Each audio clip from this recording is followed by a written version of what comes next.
দেখালে গভর্নমেন্ট দেখবে, কিন্তু ওরা বিপদে পড়েছে। ওদের তোমরা কেউ হোটেল ছাড়াও করবে না যতক্ষণ পুলিশ ওদের সেফলি রেস্কিউ না করছে। আর দুই হচ্ছে, ওদের নিয়ে আসার দায়িত্ব আমাদের, কারণ অনেক সময় জলে মানুষের টাকা পয়সা কাগজপত্র সব কিছু নষ্ট হয়ে যায়। সেসবগুলো তো দেখা দরকার আমাদের মানবিকতার খাতিরে, এটা আমাদের বুঝতে হবে। তাই আমরা তাদের ফিরিয়ে আনার ব্যবস্থাও করছি।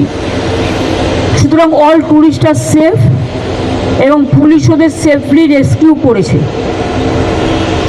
এছাড়াও পুলিশ অলরেডি কমিউনিটি কিচেন তো স্টার্ট করেছে, মিরিক থেকে শুরু করে নাগরাকাটা থেকে শুরু করে বিভিন্ন জায়গায়।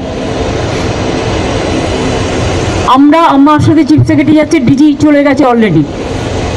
অরূপ বিশ্বাসকে আর গৌতম দেবকে আমি আজকে ধূপগুড়ি পাঠিয়ে দিয়েছি, এবং আমি আর সিএস যাচ্ছি হাসিমারাতে। হাসিমারা থেকে আমরা যাব নাগরাকাটায়, যতদূর পর্যন্ত যাওয়া যায় ততদূর পর্যন্ত যাব, গিয়ে চেষ্টা করব আমরা। কিন্তু হয়তো অতদূর যাওয়া যাবে না, কারণ রাস্তা টাস্তা সব ডুবে আছে। এমনকি বিডিও অফিস এমন জল ছেড়েছে, বিডিও অফিস পুলিশ স্টেশন সবটাই জলের তলায় চলে গেছে। মানুষ আসবে কী করে? তা সত্ত্বেও আমরা চেষ্টা করব চা বাগান পর্যন্ত নাগরাকাটায় যাওয়ার, যেখান পর্যন্ত যাওয়া যায় সেখানে গিয়ে যদি পরিবারগুলো কেউ থাকে তাদের মিট করার চেষ্টা করব।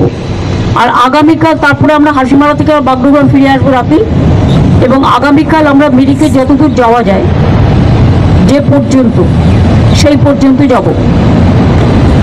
আমরা আগেও আপনারা জানেন যে কলকাতায় বৃষ্টিতে যারা মারা গিয়েছিল আমরা একটা কম্পেনসেশন ডিক্লেয়ার করেছি, কিন্তু পাহাড় একটু আলাদা, পাহাড় একটু কষ্ট। তাই পাহাড়ে বিশেষ করে কালকে যারা বন্যায় মারা গেছে, মানে ম্যানমেড বন্যায়, পরিকল্পিত বন্যায়,